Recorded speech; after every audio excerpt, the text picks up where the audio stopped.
I'd like to welcome everybody out to the March 6, 2023 meeting. We'll be looking to go into closed session. Do I have a motion from the council to go into closed session? So moved. I have a second. Any discussion? All in favor? Aye.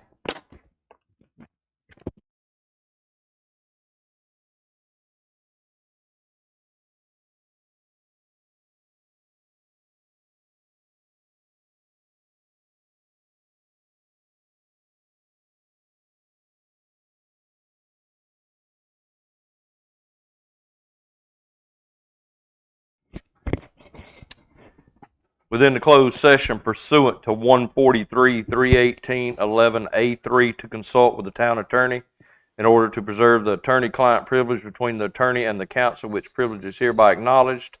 Pursuant to 143, 318, and 11A5 to instruct the public body's staff concerning the position to be taken on or behalf of the public body in proposed contract for the acquisition of real property by purchase, option, exchange, or lease, and also pursuant to 143, 318, and 11A6 to discuss a personnel matter. Do we have a motion to go into closed second? So moved. Do we have a second? Second. All in favor?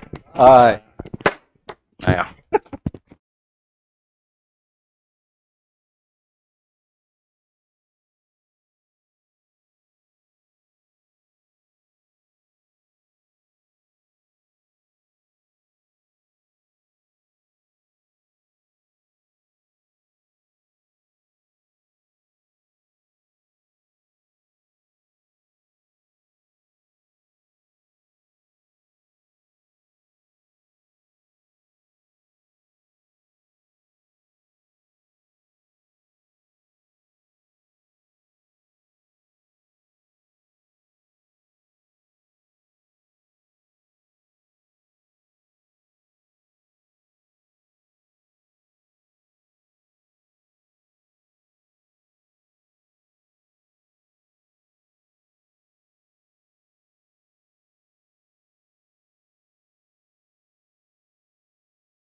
Do I have a motion to come out of closed session?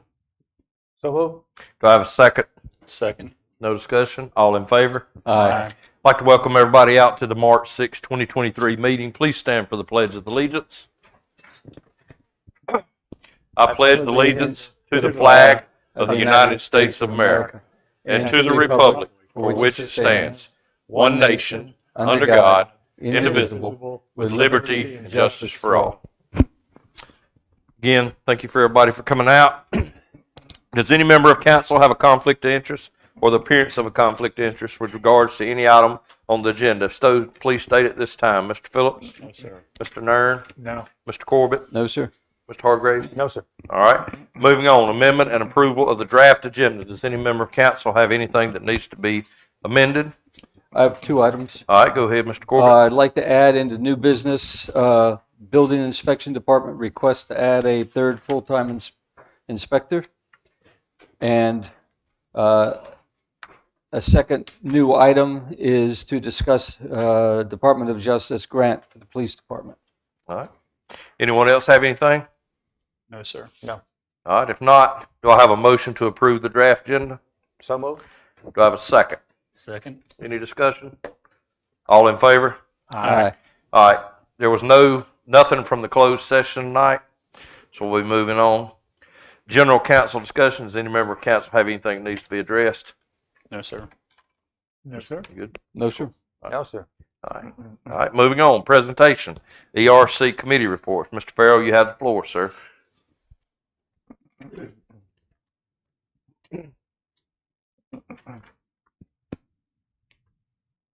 Mr. Mayor and councilmen and staff. Thank you for the opportunity for the ERC to update you on our activities. We had been asked to prepare a program with each subcommittee being briefly presented and giving you the highlights. We're not going to go through a reading of all the paper we sent you. And if it's all right with you, I'd like to have us do that. Yes, sir. Go ahead. Okay? So first up will be Candace Stephen, who will speak on behalf of the Green and the Recycling Subcommittees. Good evening, ma'am. Yeah, we do appreciate the opportunity to be here and share what we're doing and get some feedback if possible. So I'm on the recycling committee and representing that group. We call it recycling, but we're really focusing on the 3 R's: reduce, reuse, and recycle. And right now we're primarily trying to improve community recycling and to reduce single-use plastics. And you may recall that the town purchased those wonderful bags that we can use. We're trying to get people to use them instead of 1,500 grocery bags.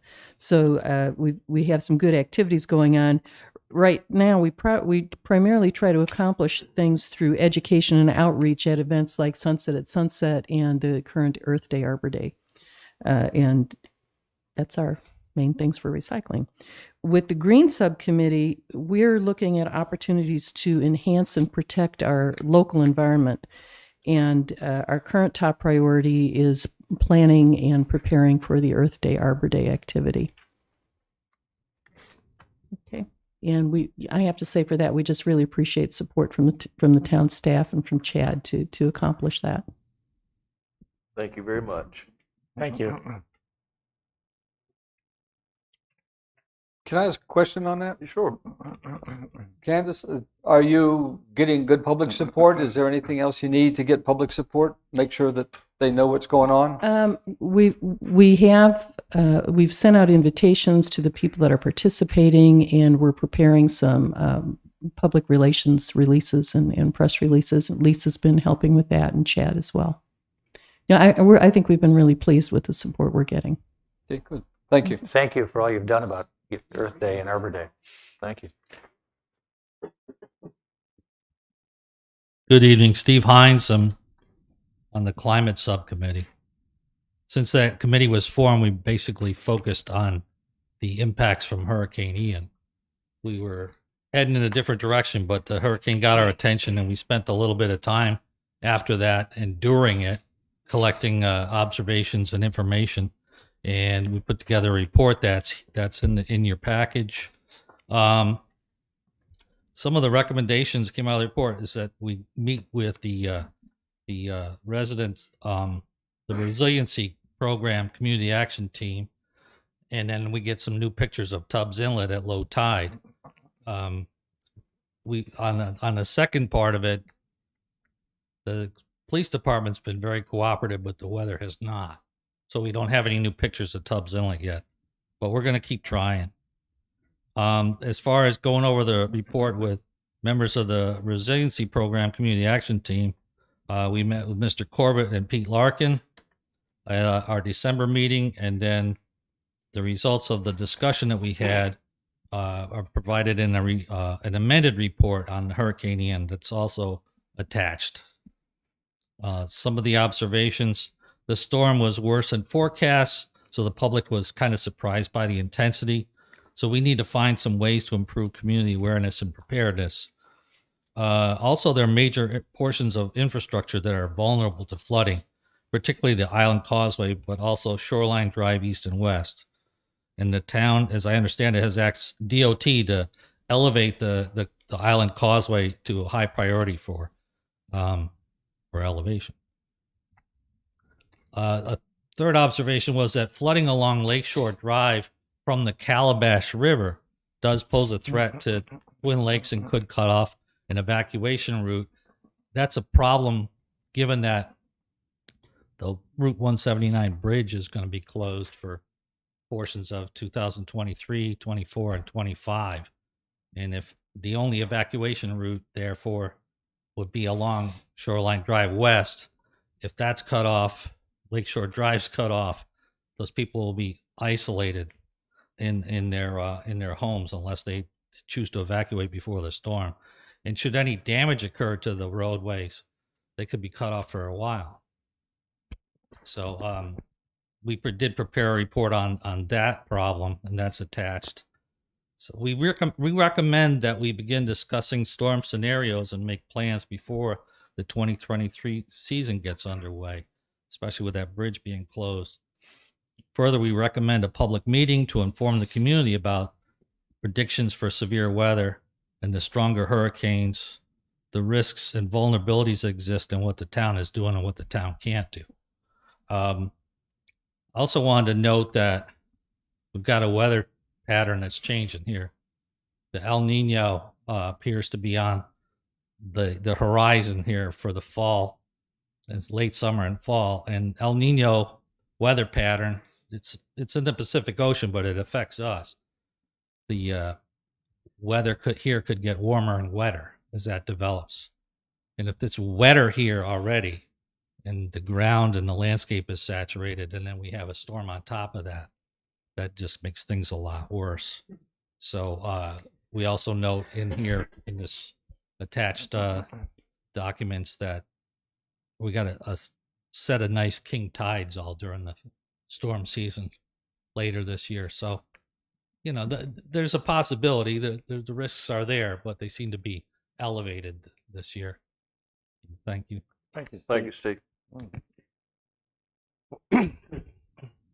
Anyone have any questions? Not yet. All right. Go ahead, John. Save the best for last. You're the boss. Good target. One thing I wanted to comment on is that I noticed today that this week is a national week for severe weather and flood preparedness. And we kind of missed it in terms of notifying people about it, but I think there are a lot of notices on the weather apps and social media that people use frequently. Every day of the week, there'll be some special part of severe weather that'll be talked about and make recommendations for people. So for anyone that's listening and for the council, I highly recommend that you take a look at those things. There is a nationwide tornado drill scheduled for Wednesday morning at 9 a.m. I don't know what preparations are being made for that in Brunswick County, but that is a national event that's being planned. So if you hear notices about tornadoes, it's a drill. Let's hope. Let's hope so. Okay. Back in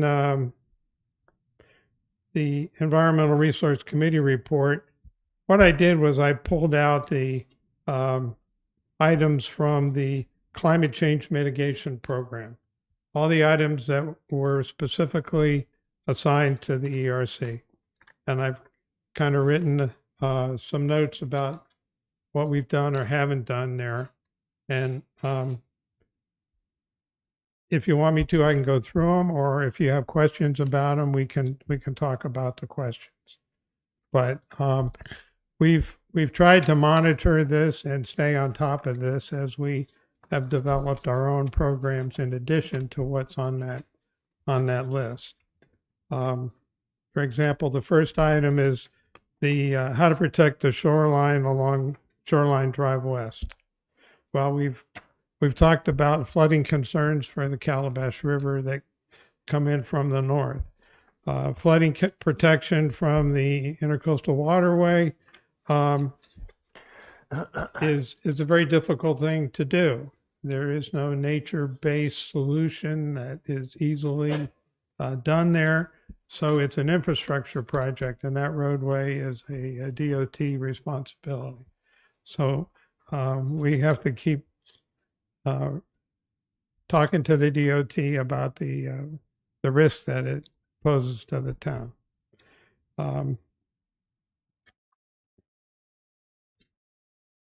There was an item F that said program to raise bulkheads up to 2 feet.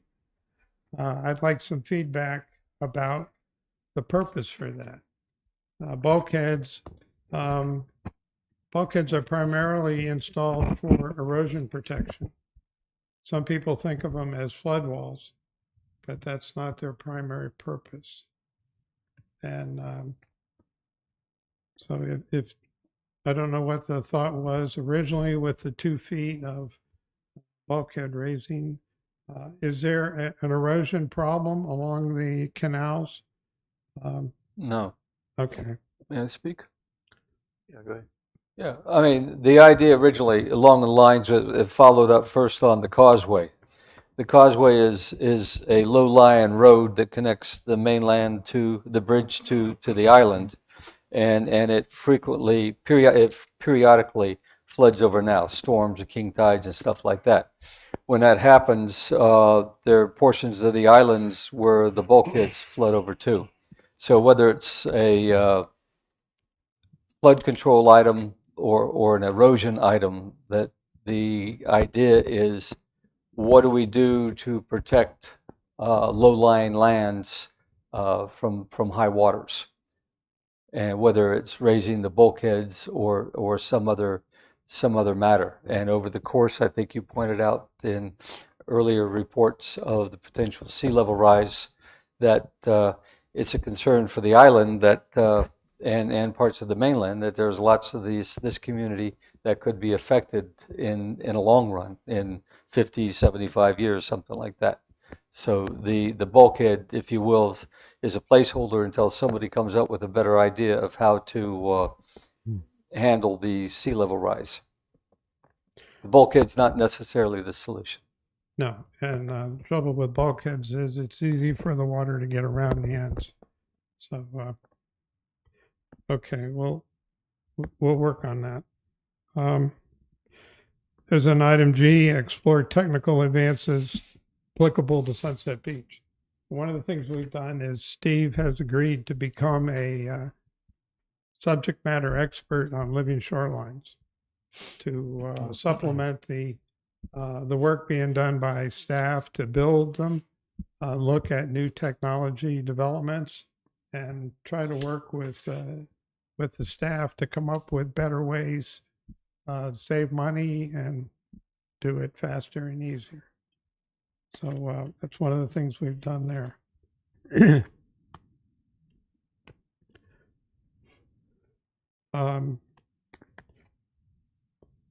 There are items about single-use plastics and mandatory recycling, and I'll address those later on in my talk.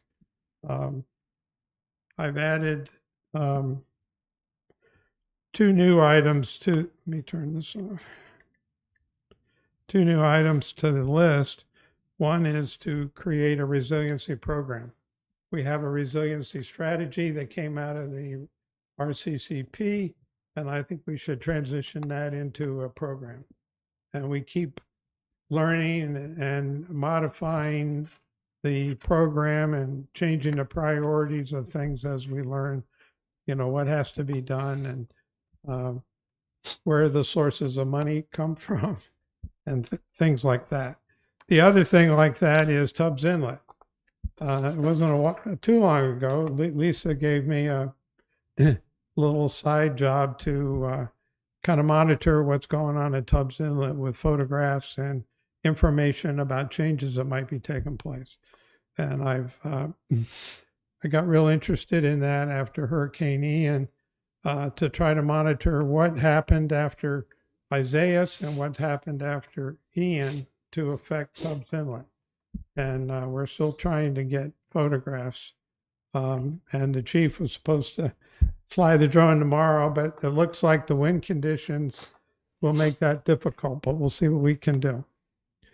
But I've been fortunate. You nominated me. I was appointed to the CRAC, and I've become I have a good working relationship with one of the members, Spencer Rogers. Some of you may know of Spencer.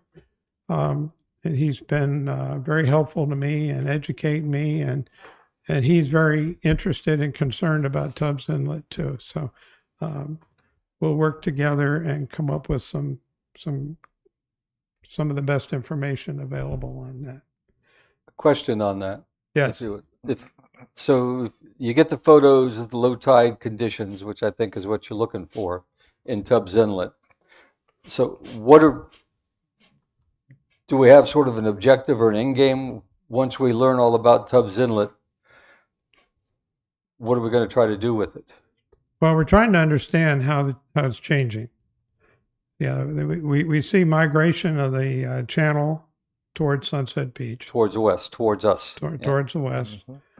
We see at some times in the past, there's been a breach over the spit of land that's been formed, but that spit of land is growing. And a breach that happens out at the far end of it is a lot less impactful than one that's right around the tip of Cove Point. So we're just trying to see where the changes are that are taking place, and if we can predict what's going on there, we can come back and say, hey, here's what we see is happening. And then we'll have to decide what to do about it. If we can't do much about what's going on out there, that's the hand of God at work. But hopefully we'll be smart enough to see it and be prepared for it when it happens.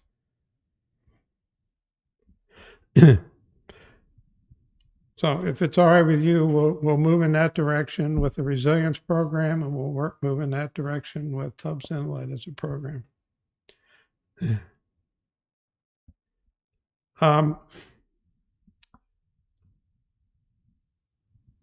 Unless there are specific questions about the rest of that page, what I've tried to do to keep this brief is come up with a graphic of the priorities and the things that need Thank you.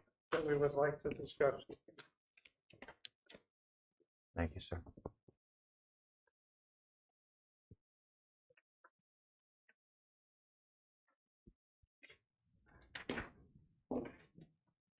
Is this something that we can put on the agenda to think about and then come back next month and provide guidance and priorities? This whole thing? Mm-hmm. Yeah, we haven't read it yet. Well, Yeah. let me give you the highest priority concern we have. and that is the flooding of the Calabash River. Hurricane Ian was a close call.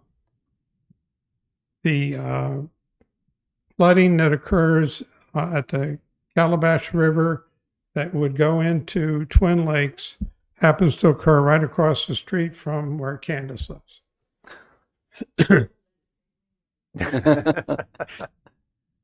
She monitored it as much as she could before the storm got too bad and could see the water coming right up to the edge of the cart path on the 18th hole. Don't know how close that was, but it was close to the cart path. The cart path is the top of the hill. It did not overflow down over Lakeshore Drive or into Twin Lakes.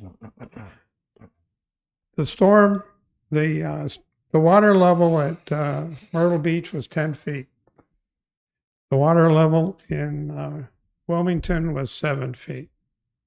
We are somewhere in between. Those are the only two accurate water level gauges we have to look at. So we were close to the 8-foot level when the water came in the Little River Inlet and got blown up the waterway and up the Calabash River. The observations that Matt made during the storm was that the storm surge came from the west, came across behind the island from the west. So it was being pushed right up the Calabash River. Fortunately, it was the storm winds were not high, and we didn't have an overflow. But if that storm, if Ian had come farther north than Georgetown, and we had 10 foot of water level here, we would have had flooding. I don't know what the consequence of that would have been, other than it would have flowed over into Twin Lakes. It probably would have closed Lakeshore Drive and Shoreline Drive for a while. Depending on how deep it was, it could have damaged property in all those areas. And nobody even thought about it happening. But that's a concern. That's a flag that we want to raise.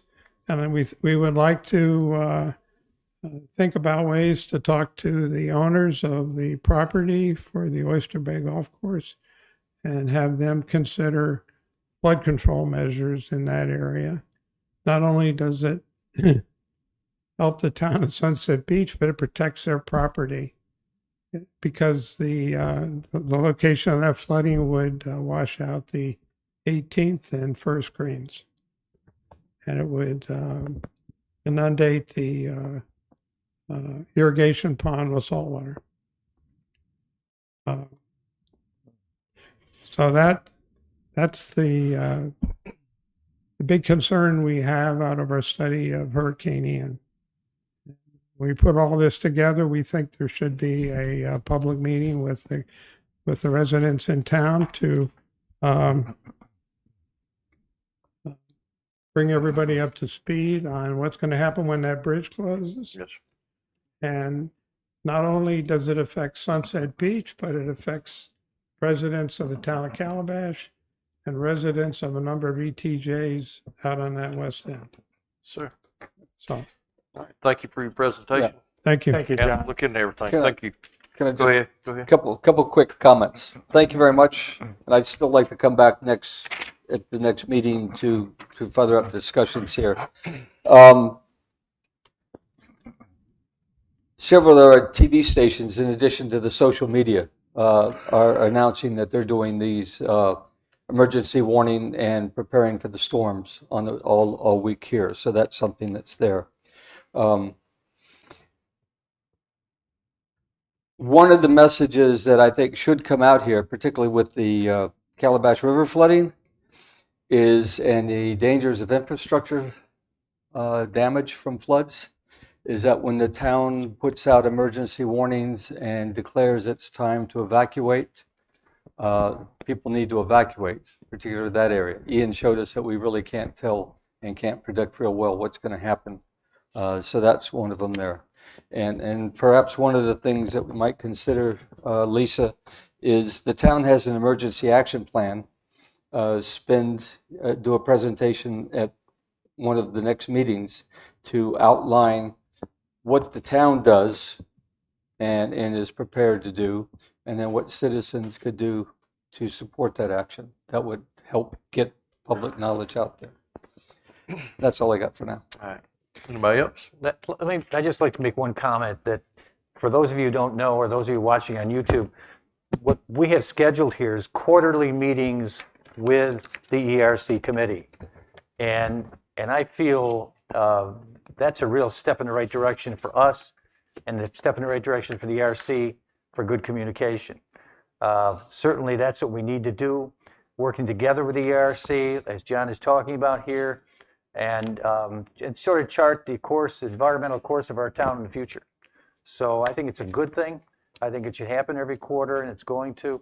And then we can build on, as John is talking about here, build on what's said here, what we need to prioritize, and what we need to do in the future to help mitigate any of these problems regarding storms and so on. So to the committee, thank you for your report, and thank you for continuing to do that.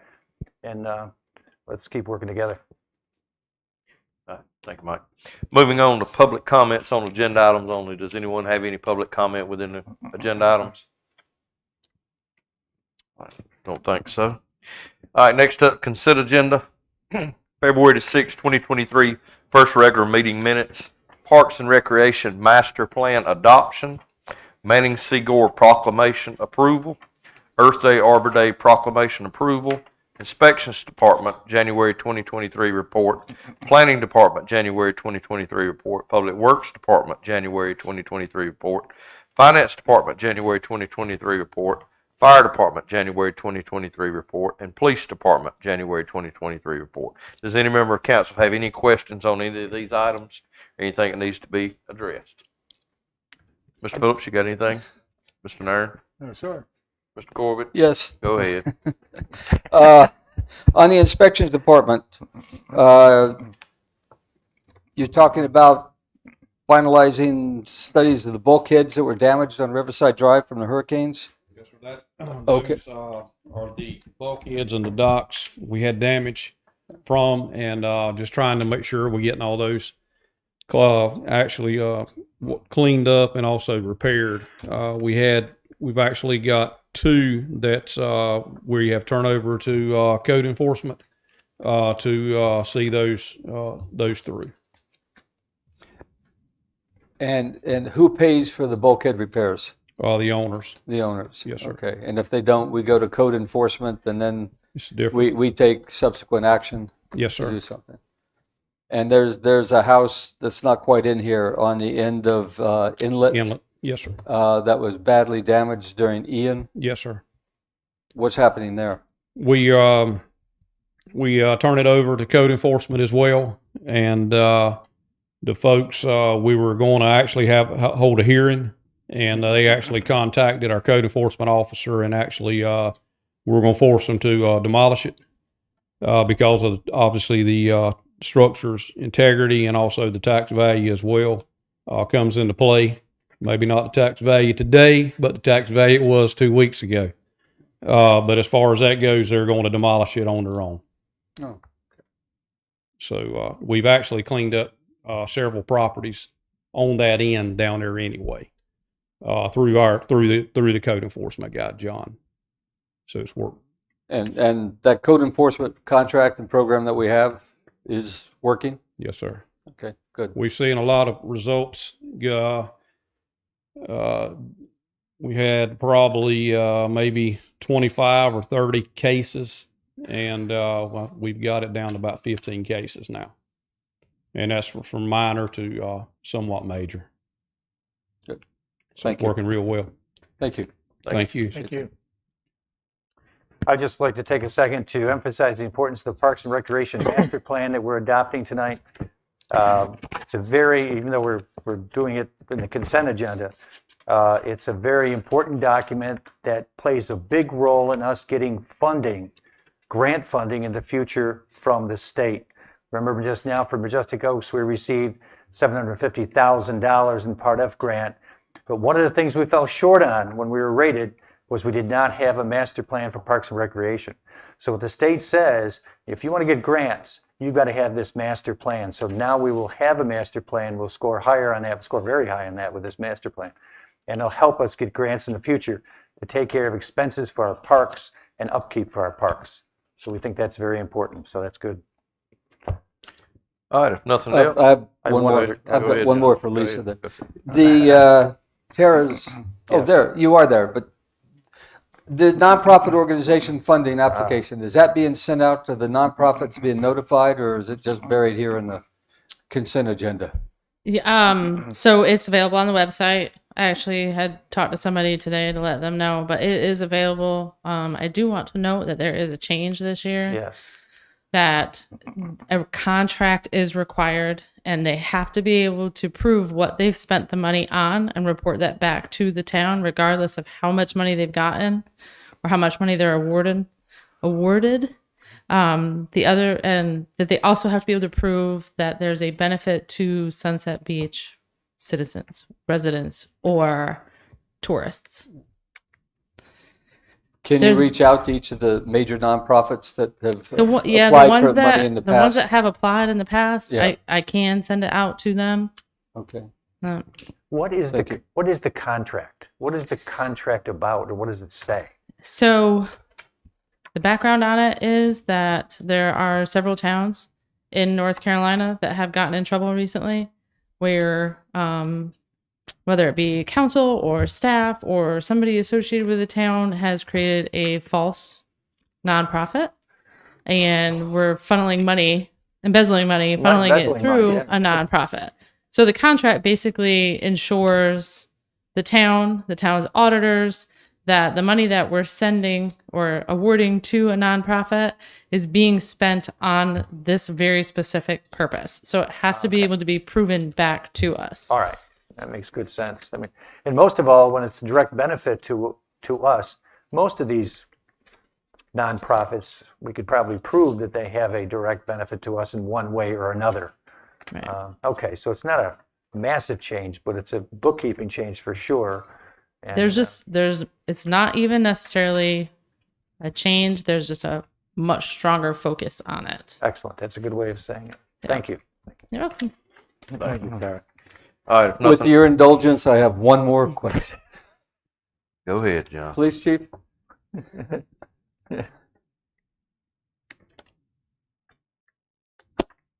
Could you please explain, as you did to me, what the special operations and special event codes that are coming down in the police reports that we get? Sure.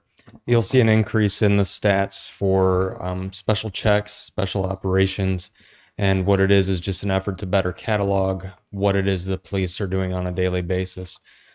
We know that they're driving through neighborhoods, they're checking businesses and things of that nature. They don't always write that down. So we've asked them to make sure that they do write those things down. So if they check the area of the ABC store, which is required, they note a special check. If they sit on the side of the road for a length of time doing stationary radar patrols, excuse me, they may log that as a special operation, but it's not per se like a drug operation or an undercover operation. They're just using that drop down in the records management system to show that they did something for a period of time. It just shows what we're doing on a daily basis. Does this give you better accountability of what happens during the course of a patrol? Absolutely. If there was an entry to a business, we'd be able to tell specifically what time an officer was in that area and what they checked when they were there. Good. Thank you. Appreciate that level of support. Thank you. Very good. All right, John. I'm anything done. I'm else? done. All right. Didn't Do I have a motion from council to accept the consent agenda? So move. Do I have a second? Second. Any more discussion? All in favor? Aye. Moving on to town administrator report, Ms. England, you have the floor. Thank you, Mayor. Just a couple of things tonight. The 60th anniversary celebration is scheduled for Saturday, March 25th. Staff has worked very, very hard on this. The events that will be included on that day, we're going to do a classic car show, photo contest, cornhole contest. There'll be a kids zone, free food. Mackay Brewery's coming, Silver Coast Winery's coming, and we'll have live entertainment throughout the day. Starts at 10 o'clock. I hope everybody can attend. Tara and I are working with all the department heads on their presentations for the upcoming budget season, when they'll present those to the council on March 14th. Earth Day, Arbor Day event is planned for Saturday, April 22nd in the town park. And the ERC committee is handling all the planning of the activity for those events. And just a special note, the ERC will be participating with the anniversary celebration. We've invited businesses, nonprofits, and we've got great response for the business community and the nonprofits to contribute to the celebration and participate. The RCCP funding forum that John Farrell was speaking of, Chad actually attended that forum in Greenville, North Carolina, and brought back a bunch of information for Tara and I to be reviewing and try to come up with additional ways for us to get grant funding for some of the RCCP programs that we can look into getting to help us. And the last thing I have is a congratulations to Chad. He was notified today that he worked diligently and has, let's see, where is the sentence I want to read? With the CRC is a community rating system that we go through, and this deals with flood insurance. And we have to prove that we take several steps, and Chad can, of course, tell you about this better than I can. But the most thing is that it saves on insurance premiums. So our current rating is a class 6, and we were able to maintain that 6.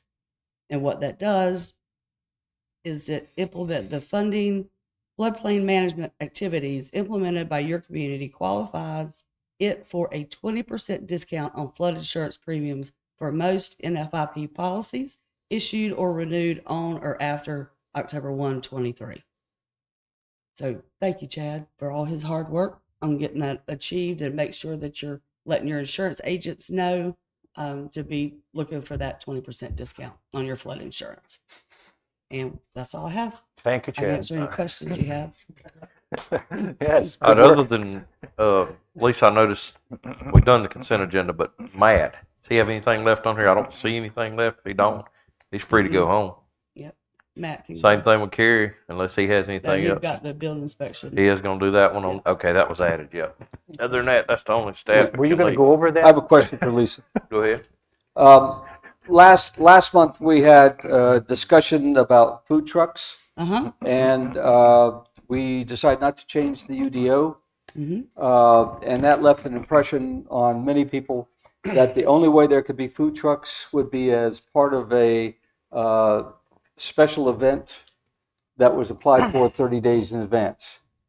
Is there any other way they can have food trucks in the Absolutely. town? How does that work? Chad's going to come tell you.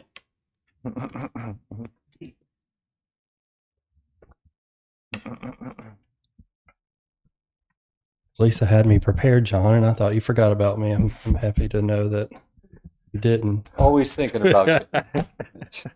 You're here for a reason. He got 500 notes up here. He just had to find the right note card. So temporary events is the only way that food trucks are allowed through the town of Sunset Beach's UDO. We don't allow them as a use. We did decide to take that away. We like it the way it is. So the only way you can get a food truck for your entity, for your home, for your any type of event is through a special use or not a special use permit, a temporary event permit. If it's part of the park, then obviously we do know what that looks like. It's a process to get something, an event through the park. We're going through that. It's a lot, but doable. You have to contend with traffic and parking and traffic flow and all that. However, if you wanted to do a food truck, such a business wanted to do one for a celebratory event or a wedding at a home or something like that, that's a pretty easy process. Most of the time people contact me ahead of time, ask me what that process is like.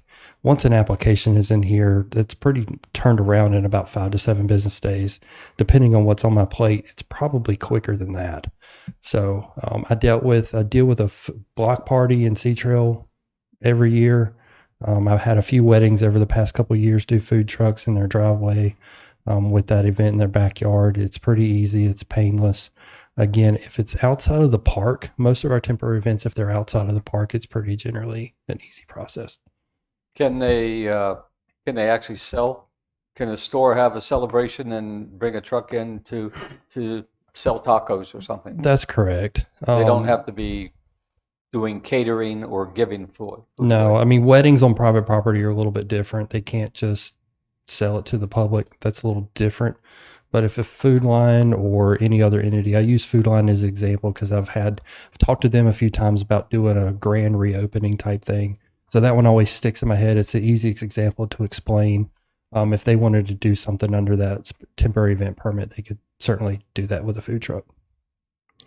If any, say clubs and activities in our town, say for example a club of some kind wants to have a party and have a food truck there, that's got to go through this temporary event permit. That's true. And again, if it's That's outside of the park with all the situations with the parking and the traffic all down, it's a pretty painless process to go through. Thank you very much. You're welcome. Thanks, Chad. You're welcome. Thank you. No, you're welcome. All right.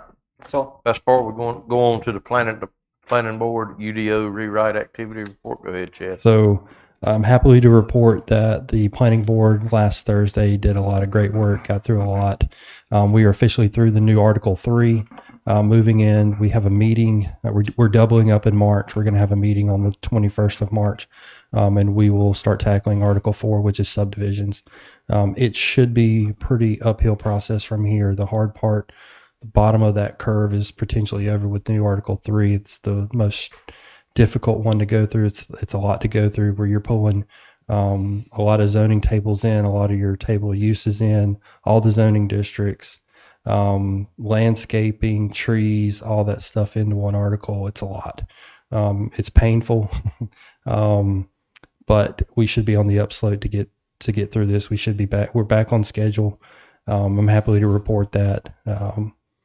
And that's about it. So Wes and I are also working on how to not get this material to you where it's all not dumped in your lap at one time. We're constantly trying to think of ways to do that. It is still in the planning board's hands. They are still reviewing it. They will get a final draft in by May or June to officially go through it one more time, and then ultimately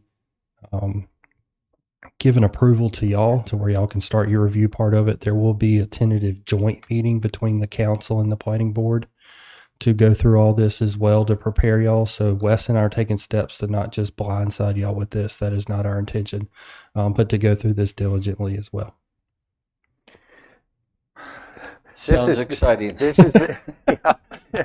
I've watched many of those meetings, and when you talk about painful, it is painful. It's you guys go through a lot, and you talk about a lot, and sometimes it slows up, sometimes it goes faster, but you're doing the right thing for Sunset Beach, I think, and at the end, it's going to be good. And what I mean by painful, it's just a lot of hard work. It's a good pain. It's a growing pain. That last adoption of that book was in 2012.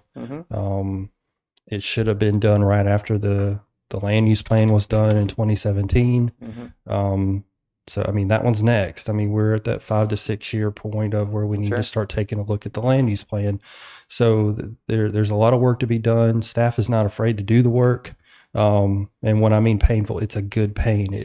I'm looking forward to this being fully adopted, and it makes me excited. So the pain is worth it to go through to get that adopted. The planning board does a lot of great work. They do a lot of great review. I look forward to all of our meetings. So I'd agree with you. Yeah. Thank you. Thank you. All right. Thank you, Chad. All right, now we'll be going into old business, budget amendment number 5. Ms. Tara, go ahead.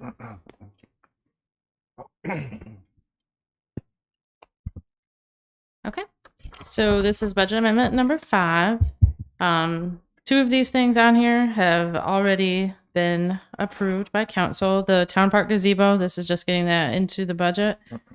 And the small vehicle for parking enforcement. So those both, the other thing that we have on here was the funding for a townwide needs assessment.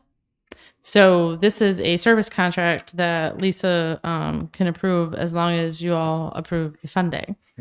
So this would be, we had a public works needs assessment done a few years ago. This will tie into that and do a more comprehensive across every single department. They'll come in and talk to every department. It's basically like a space needs assessment. So what, like town hall, the fire department, police department, inspections, and what their needs look like going forward. Does it like identify facilities that we need or Mhm. expansion or The- reduction of size or? I don't know as if it's additional facilities, but the more effectively using what we have and the potential of expanding current facilities. Right? I don't think we had any talk of new buildings. Does any member of council got any more questions about this? I think everybody's read up on what they need to know where we're at. I So make a stoked. motion to approve the budget amendment. Do I have a second? Second. Any discussion? All in favor? Aye. Thank you. Thanks, Terry. Thanks, Terry. Next up will be the U.S. Cellular Monopole lease discussion. Ms. Anglin, go ahead. You have the floor.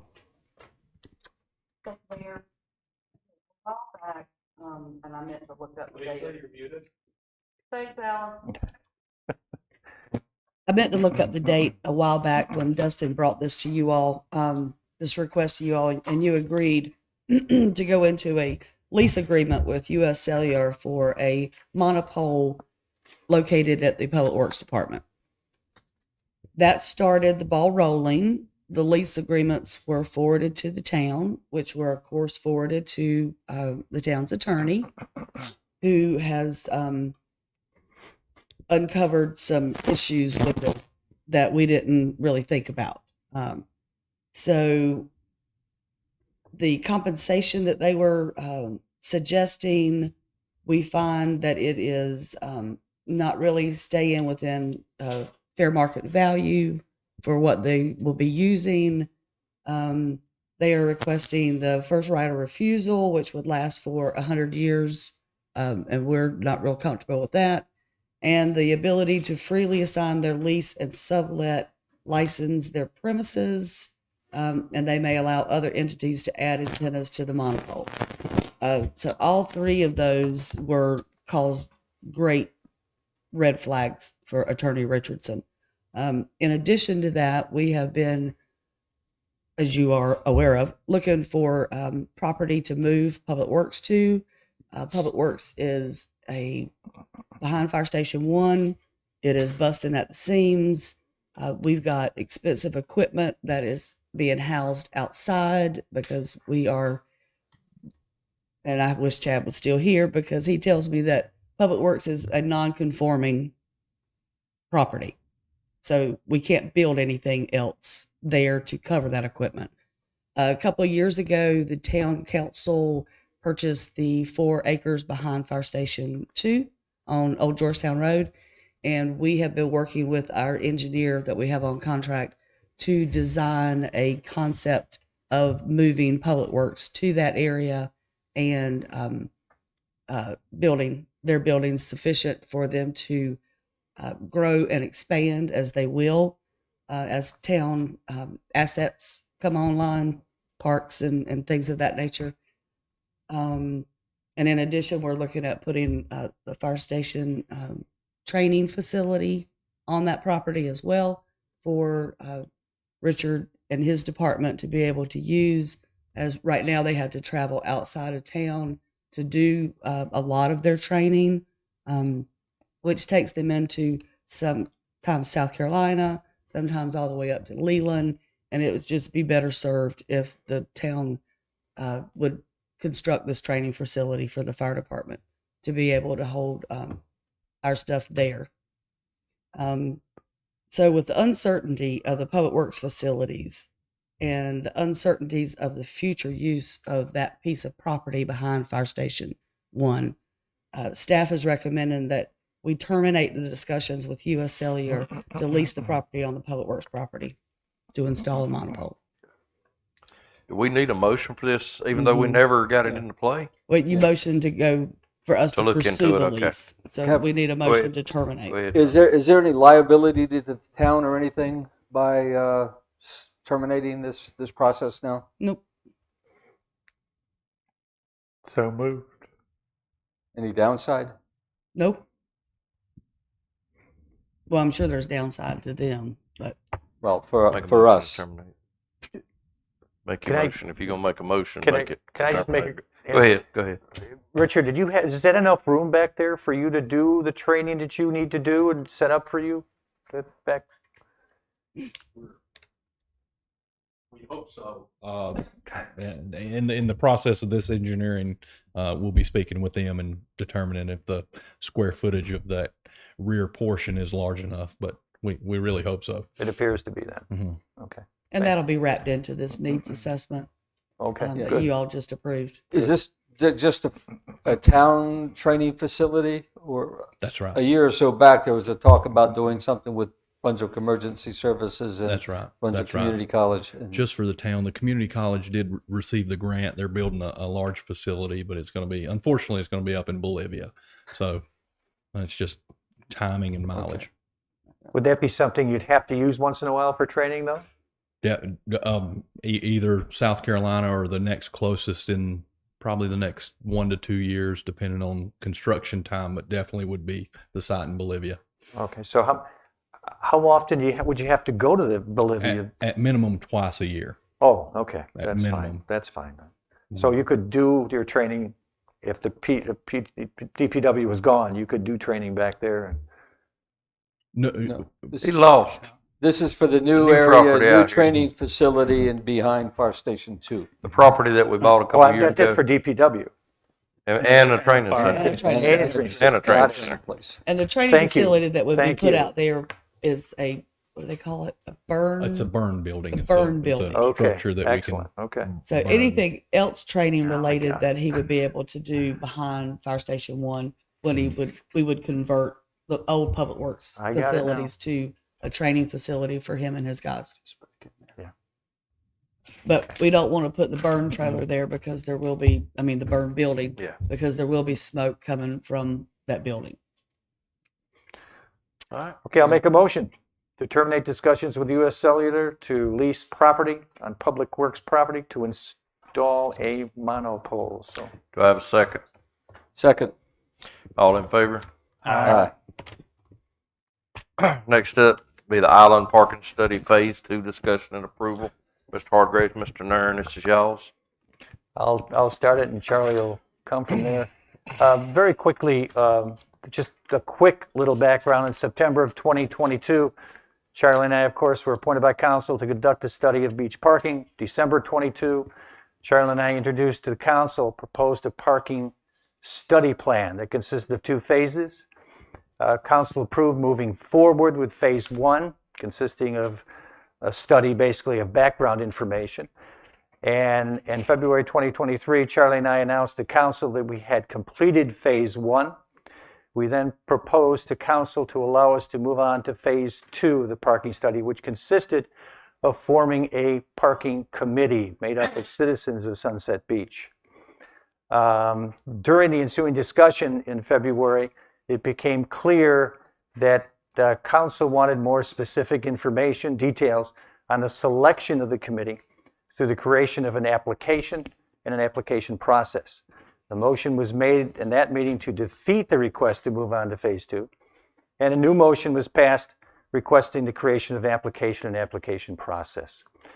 And in your packet, and if you got the packet from Lisa, anybody here, there's two forms there. One's the application, and the application is basic info on the top of the application with 3 paragraphs. The idea of paragraph number 1, the council, the desire to pursue a parking study. The charge of the committee in 2, and the questions to be answered. We researched quite a bit those questions and came up with these questions based on, they're used an awful lot in applications to gauge interest. And so we've put down 2 questions here. 1, why are you interested in being a member of the committee? And 2, what individual qualities, skills would you bring to this committee in order to help address the complicated topic of beach parking? We feel that these are good questions, will give us a good an idea of people that would be a very, very good help as far as the committee is concerned. Based on the application process, which was the 2nd page, there is 6 items there. The first one is, how would the town advertise? And these are the basic things to carry out forming this committee. How would the town advertise the formation? Basically just getting information out on what's said there as much as we can, even make an announcement at town council meeting in Brunswick Beacon, Lisa and our website, Lisa and her announcements that she does. Try to get the information out as best we can with everything we have as far as our town is concerned. Again, number 2 is the charger committee. 3 is obtaining and submitting applications.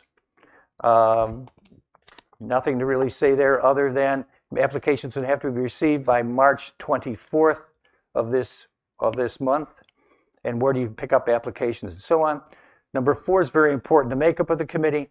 The makeup of the committee would be 5 full-time residents, up to 5 full-time residents from the island, up to 5 full-time residents from the mainland, as well as up to 2 representatives from island business, and 2 council members. So we don't know how many applications we're going to get, obviously. I've heard people have told me if anybody volunteers for this committee, they're nuts. I've had comments of people saying you'll never get 14 or whatever number of people you want. And I've had people who say to me, you're going to get 40 people, you're going to have to pare it down. So we're just going to have to see what happens here and what kind of response we get from our citizens. Number 5 is the selection of the committee. This was a big question at the last meeting, how we do this without any one person or 2 people choosing. So what we decided to do, and I think this is a good move. I've used this in the past and it's worked very well. Each application will be reviewed by our town administrator, the mayor, and all council members. They'll be rated from 1 to 5, 5 being highly recommended, 1 being least recommended. And when all the applications are in, all applications are read, we'll just tally up the numbers and see where we are. And hopefully we can cover the number of people we need on the committee. And if we have a number 6 there, if we have more applicants than openings on the committee, the council will notify those members who are not selected via email or telephone call. Council will ask these citizens not selected for their thoughts and suggestions regarding island parking. We'll ask them to submit their thoughts in writing to the committee. So that'll be something that they can do, which will help the committee also. So that's what we've worked on. That's what we're putting before you today. And we hope that with the creation of these 2 documents, which emphasize we feel a very, very fair process, we hope the council will vote to move forward with phase 2. Charlie? There's not much to add. Mike and I have done all the legwork, and we'll present what we found to the committee for discussion and see what the committee comes up with. That's really about it. I want to thank Charlie for all his work. All together, it took a lot of time, a lot of talking, and a lot of getting input from others, and it was a good experience. You look back now and you say, this month has been good in really deciding, figuring out how to make this work and work fairly. Well, I want to thank Mike because he really did. Before we finish thanking everybody, can we have the discussion about how we're going to do this? Yes, Jamie. Just as a comment, anybody who gets Newsbreak on their phone, about 4 o'clock this afternoon, they announced that this topic would be discussed in the meeting, and they read the whole thing on Newsbreak. So you've got some of the publicity anyway. Yeah. Only thing I got to say is on one of the questions, they should have been a questionnaire that said, how often do you go to the beach? Because if you go to the beach one time a year, July the 4th, you can't be objective on this thing. You can't. It needs to be people that actually go, that go out there more than once or twice just when family comes. Because the problem that exists on July the 4th is not a problem we see every day. Mm-hmm. And that's something that needs to be stressed because this, I mean, if we want everything to be objective and get good opinions, it's got to be people that use it and see what's going on. Whether you go out there every day or once a week or once a month, it doesn't matter. But a person that goes out there one time, July the 4th, is going to have a totally different outlook than everybody that goes out there every day. Mm-hmm. And that's something that I think's missed on there. You had your opportunity to get that to me, ahead of time. I was busy, Mike. You Okay. had more time. I did. I thought you would come up with that first. I'm sorry. I'm sorry. That's a good addition. It is a good addition. Yeah. I think that Yeah. makes sense. Yeah. Thank you very much. But other than that, any more discussion on Yeah. this? Oh, How you yeah. want to discuss? Go ahead. Go ahead, Jamie. Go ahead, hit your. Get them, Jamie. Go ahead. So last meeting, my concern, and I believe Tom had the same concerns, and I believe Mr. Corbett, you can correct me if I'm wrong, was how are you going to do this in an unbiased fashion? Mhm. And your first question is, why are you interested in being a member of this committee? Now, my problem is I don't think there's a parking problem. So if someone writes in here that I don't think there's a parking problem, and that's how they answer that, and I want to be on this committee, I'd like to ask the other council members if they would admit them onto this committee. Because in my mind, I pointed this out at the last meeting, the two members who gets on this committee. And this was my main question was, it needs to be done in an unbiased fashion. And I don't know, in this, I've stressed it before, that I needed to see how you're going to be able to select the committee in an unbiased fashion. And I don't think that this does it, to me. Furthermore, the fact that the two members who volunteered this committee who said they were going to take this on and figure out a way to do this, okay? Great idea. But then your solution then is to kick it back to the rest of council to solve, right? Because we're going to hire the committee. So then by doing that, why doesn't the council just make the decisions themselves versus going into a committee in the first place? Because if the council is going to be determining who's on the committee, they're going to know their viewpoints. And they're going to put people on the committee that support their viewpoints.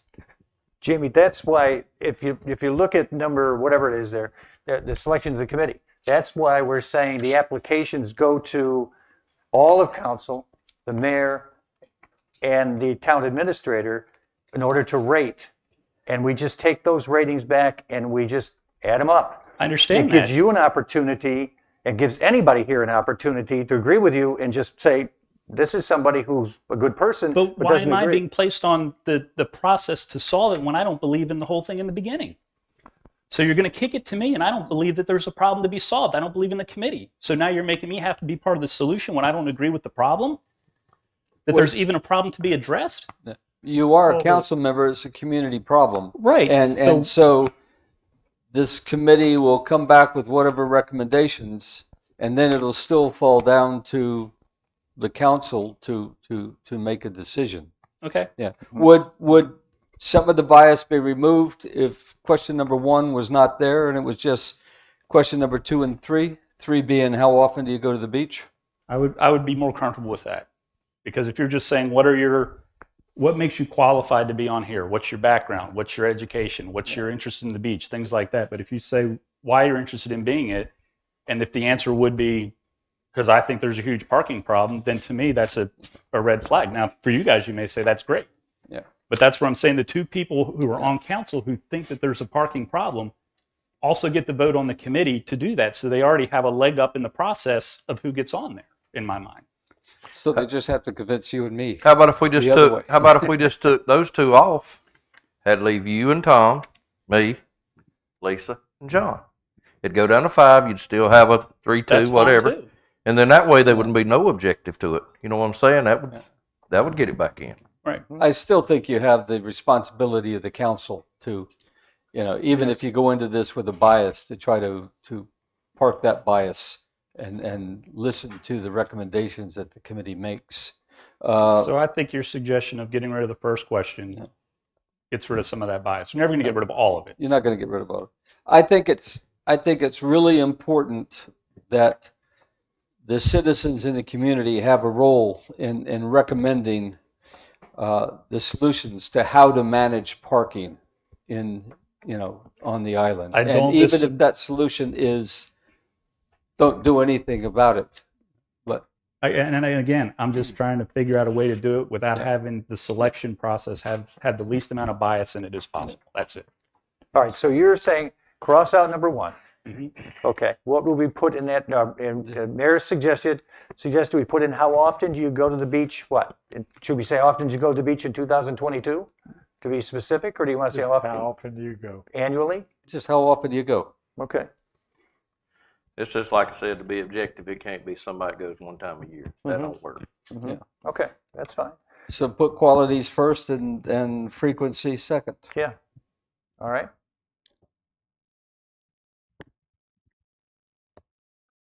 Any other comments? Then? Thank you, Jimmy. I'd like to make a motion. I make a motion that we approve moving into phase 2 and approve the application process to form the parking study committee. Do I have a second? Second. Any more discussion? All in favor? Aye. All opposed? Everybody's good? You're good? I agreed with the changes. Okay. Thank you, Jimmy. All right, carrying on to the new business. Fire department request jet ski. Chief Childers. Get together. Make the changes. Thank you, everyone. I'm asking for $16,500 to purchase another jet ski. PWC in this summary. We currently have one PWC. Last year, it went down in the middle of the season. We've discovered it's really hard to source parts and actually get it serviced and worked on. The more times we use it, the more chance it is to break down. So I'd like to have a backup for when that happens. They're difficult to buy.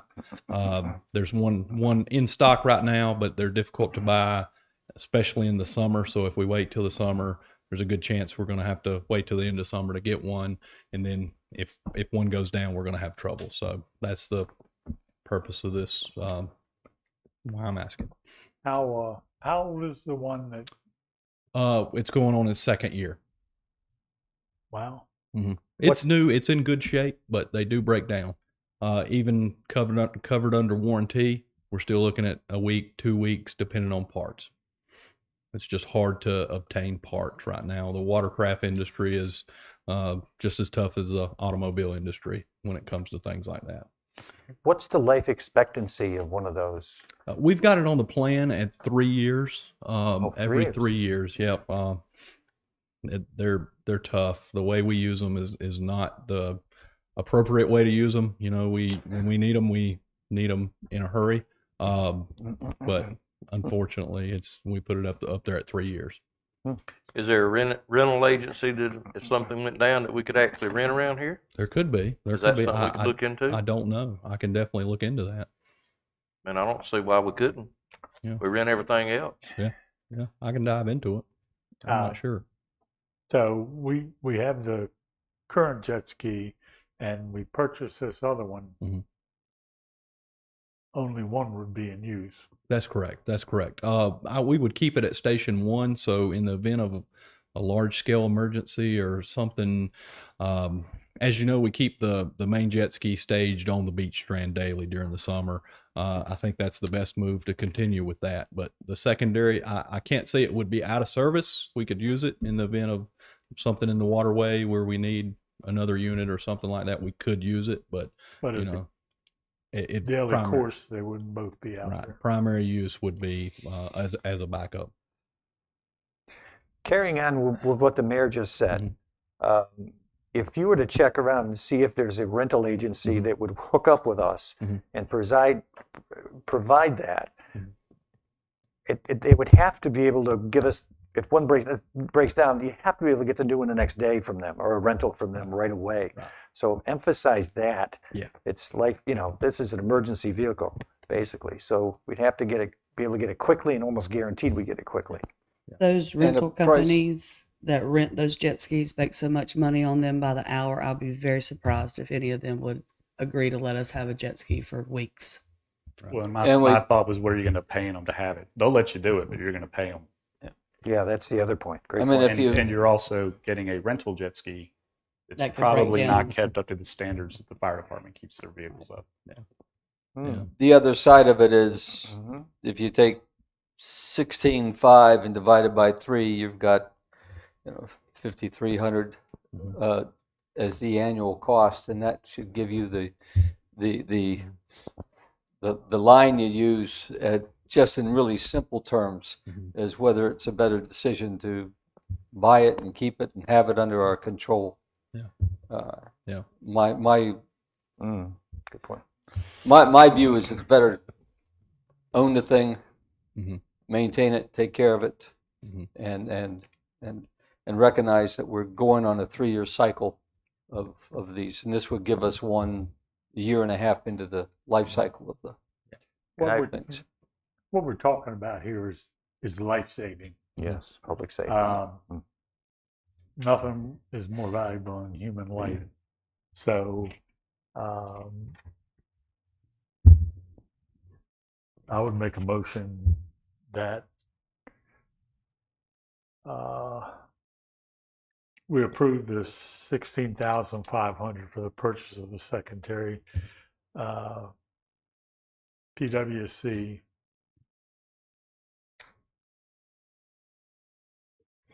Second it. You got a second? Any more discussion? Only discussion I'm gonna say, and it's nothing against you, Rich, because you know how I feel about the fire department. Understand. But the only thing I just don't want to do is leave a door open now. We got a vehicle now for parking coming up, correct? That we purchased.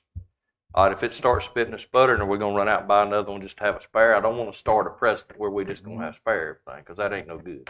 We can't continue just to spin. That's the only thing I got with it. Any more discussion? All in favor? Aye. Thank you, sir.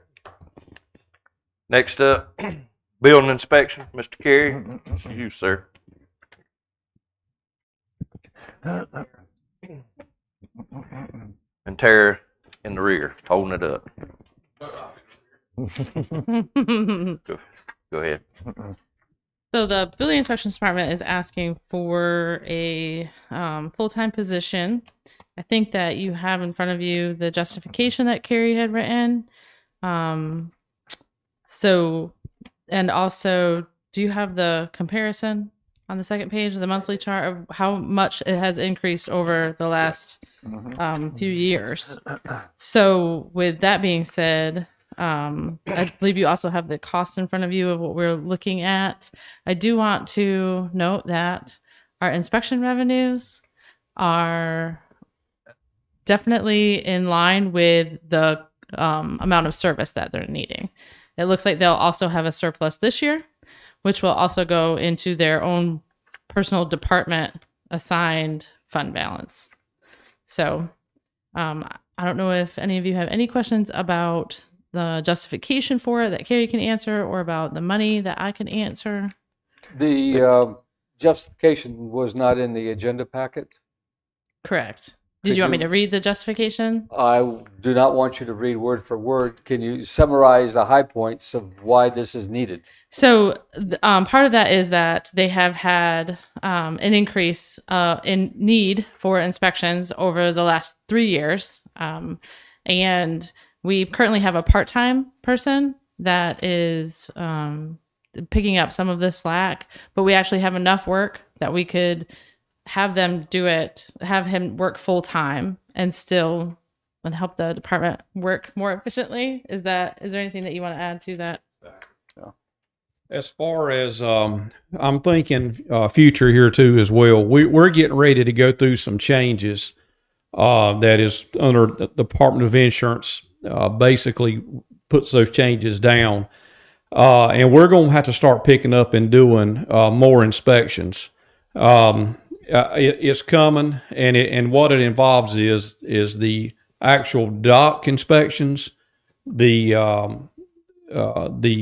floating docks, the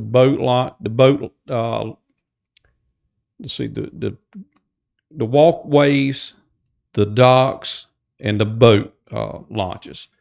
So before, they have the last three, back in 2016, they eliminated those inspections. So as far as us having to go out and do the actual inspection, they stopped that. So now they're putting it back in place. So that's going to put a lot more work back on us. So we're going to actually have to start doing those inspections going forward. And so, but I brought Jeremy in as part-time. We've been putting him through some of the actual classes. He was actually attained one of his certifications last month. Y'all may be aware of it. I've got him scheduled again to go sit and do a heating and air class because we are bombarded with heating and airs. That is one of our biggest daily, and Katie she actually helps in our department as well, issuing those permits for mechanical change out and replacements. So we've got a lot of things that is going to be added to our plate by the end of this coming year, and so I just want to be ready. I don't want to be scrambling, trying to utilize the way it is now. I got 2 inspectors. If one's out for whatever reason, one's got to be in class. Myself, I have to be in class. We got Con Ed every year that's required. The classes now have started back up. There's not as many online, so we're having to go across the state. There's just a lot of things going on. So things are somewhat getting back to normal as far as that aspect, but the workload is heavy.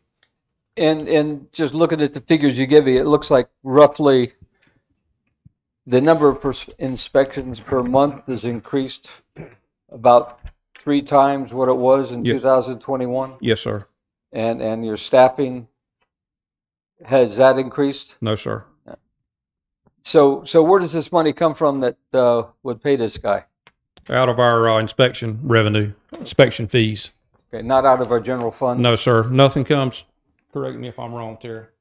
Nothing comes out of the general fund for our department. Basically, we pretty much sustain. They have a department fund balance that can only be used in inspections of $460,000 because we've had so many new buildings and different things coming into Sunset Beach, and that's just created the amount of work is going up with the revenues. So, and these revenues never go to the general fund; they must stay with the inspection department. It's actually general statute that inspection fees have to be spent in the inspections department. Okay. A few years ago, we actually had pulled planning. We had planning and inspections in the same department because it's relatively the same. They're on the same line of work, and we had to remove that from the inspections. We had to separate them so that I could say 100% that these fees were being spent on the inspections department. Okay. So the figures you gave us, because nobody else has these, is that the salary, full-time salary for this inspector would be $51,000, and the actual cost when you put in all the benefits, the annual cost is roughly $80,000. About $80,000, and that's still well under the $461,000 that are sitting in your inspection department. And they're on track to have a surplus again this year, even with this. Because right now their revenues are right at their expenditures. So what their budgeted expenditures, if they use all their budgets, if they use their entire budget right now, they would have a surplus at the end of the year. So what I'd like to ask Carrie is, versus bumping the part-time to full-time, given your current workload, would it be possible that you could use benefit by having full-time and still retain the part-time position? I hadn't really given that much thought.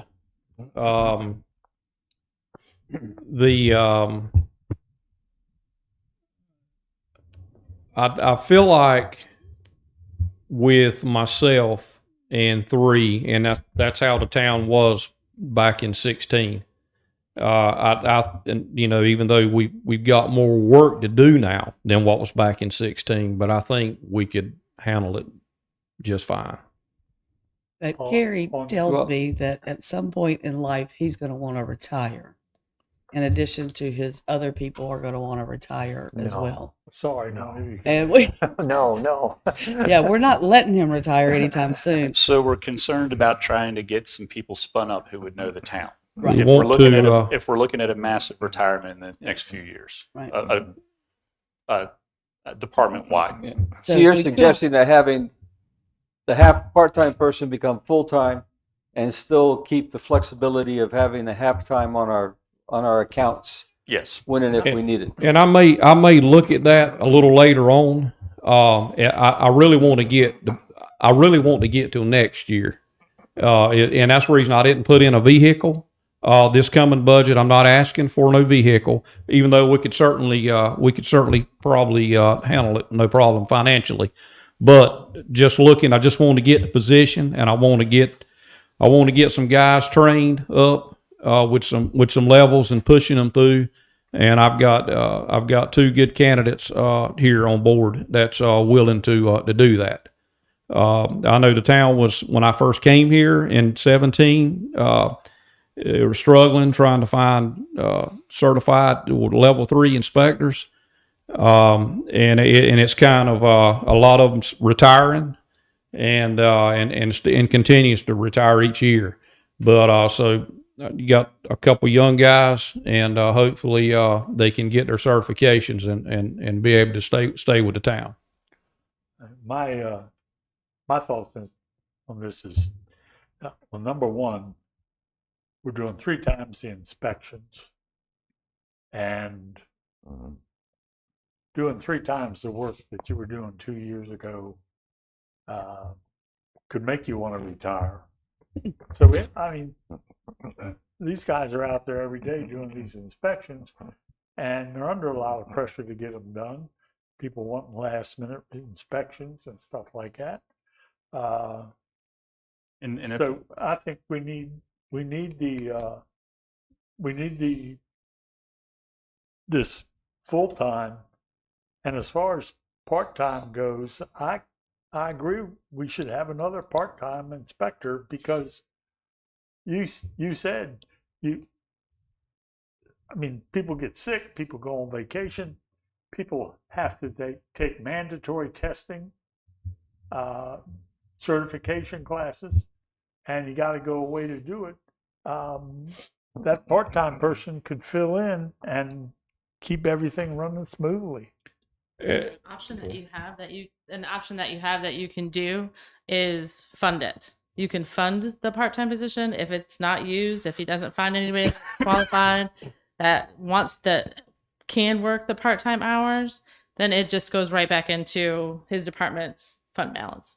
So I'll bring you the budget amendment next month, and on that I can put in there like a part-time pool and keep that part-time position available to that department and just add the full-time position. It's already funded now, right?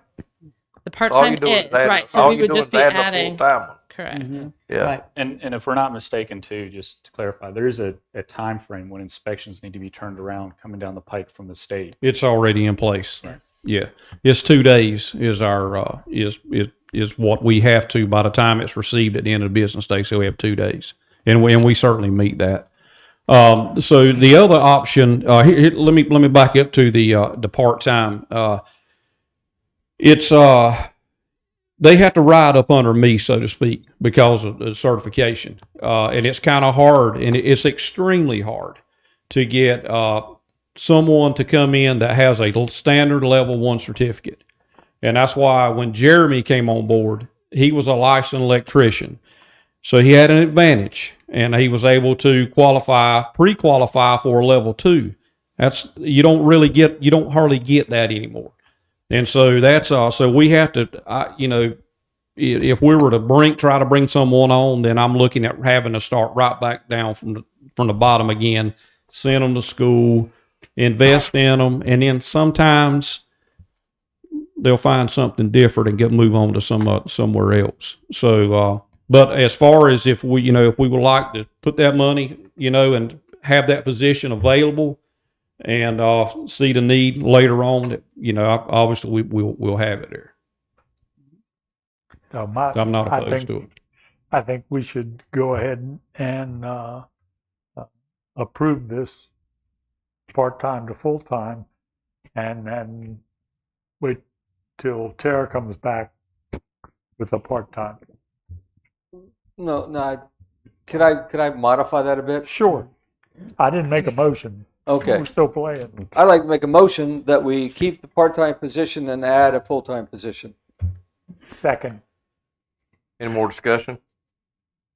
All in favor? Aye. Now let me make sure I'm clear now. You got your full time. You still got your Okay, position there all right, so if you need it. We It's there. if we need it. Okay. Yeah. All right. It's I just not wanna going make away. sure If you I don't need need it, to be don't use it. advertising here again. Okay. You Thank do you. not have to spend it. Thank you. Next for, up, thank you for all you do. DOJ grant, Chief Glaber.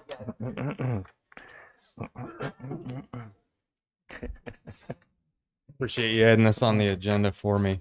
The Department of Justice has a fiscal year 2023 grant solicitation that's open. Currently, project is a total of $24 million, which will be about 51 awards. We qualify, there's different categories of the grant. We qualify for awards of up to $2 million. This is for body cameras. When I came here in 2017, we had a handful of body cameras through WatchGuard. I applied for a grant in 18. We purchased, I think, 20 more body cameras with that grant, and they're still in use today. But we're seeing a whole host of issues with them just because of their age. The model is called a Vista, and that Vista model is no longer being produced. They do still service it. They do still sell parts to it. But we're seeing battery life issues, and just a whole host of other issues with them that's kind of nickel and diming us to keep those online. So to upgrade the body cameras that we have with the current vendor, WatchGuard, for an additional for 25 brand new body cameras, I was quoted $30,000 for that. This grant is a 50% match. So what I'm asking council for is the approval to apply for this grant through the DOJ, and if we are successful, that would require a 50% cash match from the town. Or $15,000. $15,000, correct. Okay. So we can, in essence, hopefully receive $30,000 worth of equipment for $15,000 investment.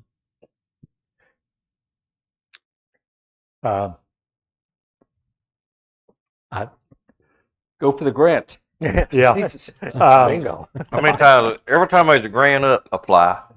Regardless, apply. Anything is free, get it. Is that all we need? What's pleasure, council? Yeah, you need a motion. Yeah, Okay. And would it be funded it wouldn't be funded before June, right? So No. this will be, it would come out of next year's budget, so we Yeah, can the- budget for it. Right. Correct. Yeah. And there's You an get it, April then 4 we'll deadline, discuss so we it. Right. had to squeeze it in today. What's pleasure, council, in regards to this? I move that we approve the application of this grant. Do I have a second? Second. Any more discussion? All in favor? Aye. Thank you, Ken. Thank you. Public comments time? Anyone got any public comments? You wanna come on up? Come on. Nobody has anything? Nothing else, council? Have a motion to adjourn? Wait, disposition of Oh, okay. yes. directives. Thank you. Disposition of directives. We have just this one thing on here right now with no date. We're gonna add a couple of things that talked about today. Add the ERC follow-up, The RC one. And you said the date on that, Linda, what, April I 3rd. called you a different name. I'm sorry, April April 3rd. 3rd. Third. Call you Linda. Anything else that needs to be added? Can we put a date on this right-of-way obstruction discussion? We haven't yet. Do you want to put that down for that? Are you ready for that? Not ready for it yet. No. All right. Anything else? If not, now do I have a motion to adjourn? So moved. I have a second. Second. Any more else? John, any more questions? Any more comments? No. All in favor? Aye.